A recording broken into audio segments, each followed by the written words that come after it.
మిథున రాశి వారికి ఈ వారం అంతంత మాత్రంగా గోచరిస్తోంది. షష్టమ లాభాధిపతి అయిన కుజుడు సప్తమంలో ఉన్నారు. వివాహ సంబంధించిన విషయ వ్యవహారాలు, భాగస్వామి సంబంధించిన విషయ వ్యవహారాలు కాస్త ఇబ్బంది పెడతాయి. వివాహ ప్రయత్నాల కోసం ఎవరైతే చేస్తున్నారో వివాహ ప్రయత్నాల్లో కొంత ఆలస్యం కానీ జాప్యం కానీ జరిగే అవకాశం ఉంది. సంతానం సంబంధించిన విషయ వ్యవహారాలు చక్కగా ఉంది. అదేవిధంగా ఉద్యోగంలో కొన్ని మార్పులు చోటు చేసుకుంటాయి. స్ట్రెస్ అధికంగా ఉంటుంది. అష్టమాధిపతి భాగ్యాధిపతి అయిన శని దశమంలో ఉన్నారు. అంత అనుకూలంగా లేదు శని. కష్టం దిగిన ప్రతిఫలం కంటే ఓవర్ ప్రెషర్ ఎక్కువగా ఉంటుంది, టెన్షన్స్ ఎక్కువగా ఉంటుంది.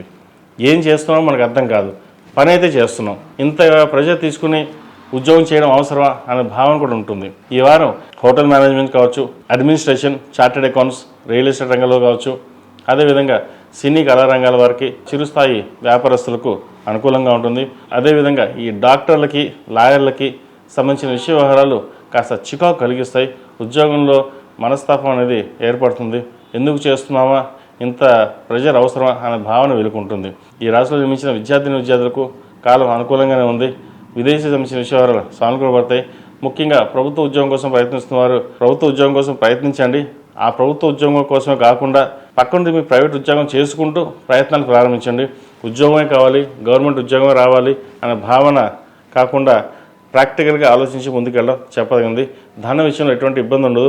రావాల్సిన బెనిఫిట్స్ ఏవైతే ఉన్నాయో వీరికి వచ్చే అవకాశం గోచరిస్తోంది. అదేవిధంగా ఈ రాష్ట్రంలో మించిన స్త్రీలకు వృత్తి ఉద్యోగపరంగా చక్కగా ఉంది. మాతృ సంబంధించిన విషయాలు చక్కగా ఉన్నాయి. రాష్ట్రాధిపతి చతుర్థాధిపతి అయిన బుధుడు 6 ఉన్నారు. భూ సంబంధించిన విషయవహారాలు, స్థిరాస్తులకు సంబంధించిన విషయవహారాలు, కోర్టు సంబంధించిన విషయవహారాలు వీరు సానుకూలపడతాయి. ఎప్పుడో రావాల్సిన స్థిరాస్తి లేదా ఎప్పుడో మీకు రావాల్సిన బాకీ ఏదైతే ఉందో అది వసూలు అవుతుంది. రాదు అనుకున్న డబ్బులు కూడా మీ చేతికి రావడం ఈ వారం ఒక సంతోషకరమైన వార్త అని కూడా చెప్పవచ్చు. అదేవిధంగా ద్వితీయాధిపతి కుటుంబ స్థానం బాగుంది. భార్యాభర్తల మధ్య చిన్న చిన్న ఇబ్బందులు ఏవైతే ఉన్నాయో అవి తొలగిపోతాయి. ఏదైనా సరే మీరు ఒక నిర్ణయానికి వచ్చి సామరస్యంగా ఉండాలి, మనకి ఎటువంటి తలకాయ నొప్పులు ఉండకూడదు, ప్రశాంతమైన జీవితాన్ని గడపాలనే భావన ఏర్పడుతుంది. దైవ దర్శనం చక్కగా చేసుకుంటారు. దేవుడి మీద నమ్మకం తక్కువ ఉంటుంది. అయినా సరే ఎంతవరకు చేయాలో అంతవరకు దేవుడిని దండం పెట్టుకుని మన పని మనం చేయాలి అనే భావన ఏర్పడుతుంది. మొత్తం మీద ఈ వారం చాలా వరకు కొంతవరకు బాగానే ఉందని చెప్పొచ్చు. ఈ రాశివారు ప్రతిరోజు ప్రతినిత్యం హనుమాన్ ఒత్తుతో దీపారాధన చేయడం, బుధవారం నాడు జిల్లేడు ఒత్తుతోటి దీపారాధన చేయడం చెప్పదగిన సూచన. వీరు దక్షిణామూర్తి రూపుని మెడలో వేసుకోండి.